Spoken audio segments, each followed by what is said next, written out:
Hey humans, so you're fixing your VW AC compressor and you're replacing that magnetic ring. I was watching a video, I'll post the link before, it was great. The guy did a walkthrough on how to do the whole thing. The problem is if you need a specialty tool to take out this shear plate for the clutch. So what I tried doing, and it worked pretty well with no specialty tools, was just sticking a screwdriver here, because the problem is this is going to want to turn when you're trying to tighten the bolt. So if you stick if you stick a screwdriver just in here, and I'll just hand tighten this quick, but the key is to get the screwdriver just so it kind of blocks off that, I don't know, little round bit. Set it on here, and just the idea is you're trying to use that little round bit to block it from turning any further, and that'll just hold that shear plate in line. This is my second one I've done now of these. That video is great. The second one goes a lot quicker. So here you can just torque it.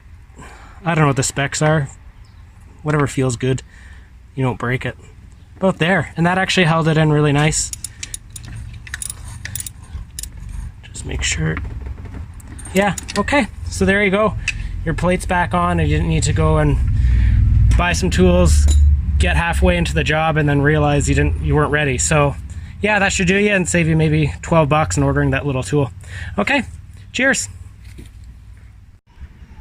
Okay, so I finished up the job on the Jetta, and I did the one on the Golf as well. And what I've noticed is something else was in common with both repairs, is that the one fan was no longer functioning in it. So if you're looking here in the car, see there's the one smaller fan. The car's off now, but this is the same symptom when it's running and the AC's on.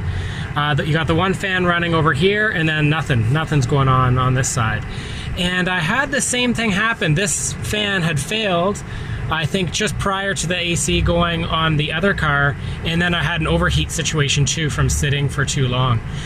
So I don't know if this is a commonality or whatnot, but it sort of happened that with the day after, it overheated the day after the AC broke. So I would say when you're done this job, check your fans, make sure they're running well, and you don't have an overheating situation going on. It's a really common problem that these fans start to fail. And again, looking at the parts, this is the the coil from both of these, the electromagnetic coil, and you can see there's this sort of crack that's in both of them, right, the same spot. So again, it seems to be a failure point. I'm not sure how these exactly fail, but it's, again, looks identical in both, and these cars are both just a few years apart, and it seems every car I see, everyone who has a Volkswagen around this era, their AC is gone, and this one fan is also gone. So if you're doing this job, and good luck to you getting it done, and I hope a couple of those tips help you out, again, when you're watching that other video. So good luck to you. You can do it. Cheers.